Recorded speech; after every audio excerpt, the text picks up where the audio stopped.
मेरा पहला सवाल होगा ये कि क्या ये चुनाव महज एक फॉर्मेलिटी है? हौले हौले हो जाएगा प्यार, अब की बार 400 पार। किसी ने लिखा दिल का भंवर करे पुकार, अब की बार 400 पार।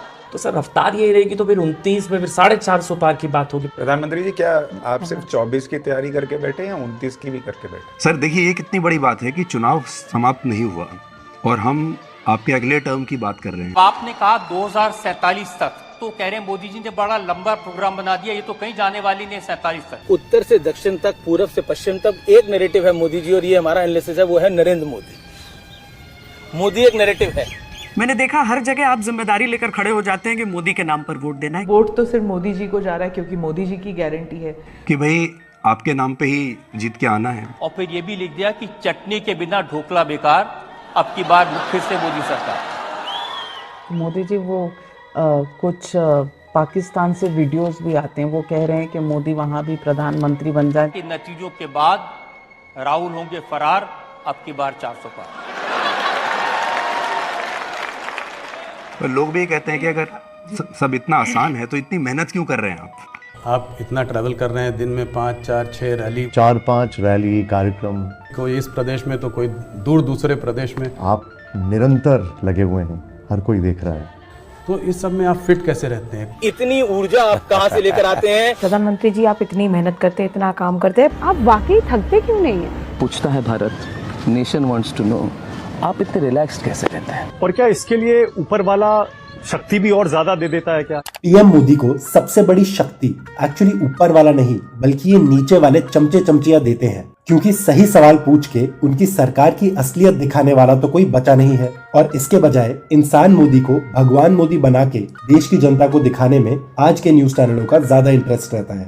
पहले जब तक माँ जिंदा थी मुझे लगता था कि शायद बायोलॉजिकली मुझे जन्म दिया गया है। माँ के जाने के बाद मैं कन्विंस हो चुका हूं कि परमात्मा ने मुझे भेजा है।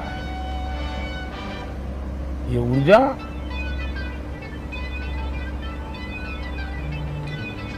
बायोलॉजिकल शरीर से नहीं मिली है।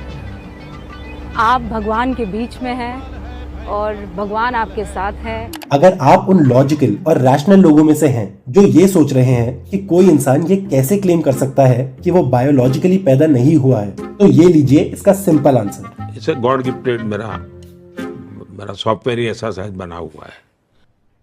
अरे कहना क्या चाहते हो? कि पुट के भेजे में केमिकल लोचा है, सब साला केमिकल लोचा है। और ऐसा ही केमिकल लोचा अक्सर बड़े बड़े तानाशाहों को तानाशाह बनाता है, और इसका सबसे बड़ा एग्जाम्पल है हिटलर। खुद को भगवान का चोजन वन बता के एक डिक्टेटर गलत से गलत और घटिया से घटिया काम करके आसानी से उसका जिम्मा एक अदृश्य यानी इनविजिबल ताकत पे डाल के खुद को क्लीन चिट दे देता है। मुझसे जो कुछ भी है वो कोई ईश्वरीय शक्ति करवा रही है। ईश्वर मेरे से जो काम करवा रहा है, ईश्वर ने ही इस काम के लिए मुझे कहा है। परमात्मा ने ही मुझे इस काम के लिए मुझे भेजा है।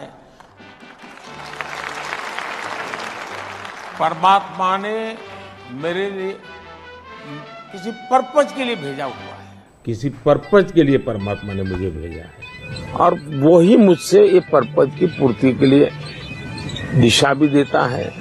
तो परमात्मा का निर्देश है, परमात्मा की इच्छा है, परमात्मा की योजना है। कोई शायद कोई दैवी शक्ति कहो, कोई ईश्वरीय शक्ति कहो, उसके बिना ये सब संभव नहीं है। तो मैं तो उसी के हवाले हूँ, लेकिन वो दिखता नहीं है। और जो दिखता है उसने पूरी की पूरी मीडिया को अपनी गोद में डरा और ललचा के बिठा रखा है। और 2024 इलेक्शंस के 75+ इंटरव्यूज की हालत देख के अब लगता है कि पिछले 10 साल की कंप्लीटली सोल्ड आउट गोदी मीडिया तो एक एपेटाइजर था। बिकी हुई प्रोपेगेंडा मीडिया का मेन कोर्स आना शायद अभी बाकी है। अब बात हो रही है एपेटाइजर 10 साल था, अब मेन कोर्स आना बाकी है। तो अब ये मेन कोर्स क्या है आने वाले थर्ड टर्म के लिए? ट्रेलर है, आपके स्पीचेस में कहते हैं अभी तो ट्रेलर है, मैं बहुत कुछ करने वाला हूँ। तो एक कस्बा होता है जो थोड़ा नर्वस हो जाता है कि करने क्या वाले हैं मोदी जी। आपने इसके साथ साथ उनका नींद उड़ा दिया है। अभी जो दिया है ये सिर्फ ट्रेलर है, पिक्चर अभी बाकी है। आपके जो विरोधी वो इसीलिए घबराते भी कि अभी ये दिख रहा है इन्होंने आगे क्या सोच रखा होगा। और विरोधी ये भी सोचते हैं कि इतना कॉन्फिडेंस, आप लबरेज हैं कॉन्फिडेंस से, मतलब आपको नर्वसनेस जरा भी नहीं है। और शीर्ष पर बने रहना, जैसे कहते हैं अंग्रेजी में, it's always very lonely at the top. और शीर्ष पर बने रहना का अपना एक दबाव भी होता है बहुत। आप कभी उस दबाव को महसूस करते हैं? सबसे इंटरेस्टिंग चीज मेरा रह गई बतानी, इन्होंने जैसे शादी का कार्ड छापते हैं ऐसे शादी का प्रोग्राम छापा है। इन्होंने लिखा 1 जून को मेहंदी और 2 को केजरीवाल की विदाई और लंच पे रोना धोना शुरू। 5 बजे विपक्ष की विदाई, 6 बजे विदाई का रोना और 7 बजे पप्पू जाएंगे इटली।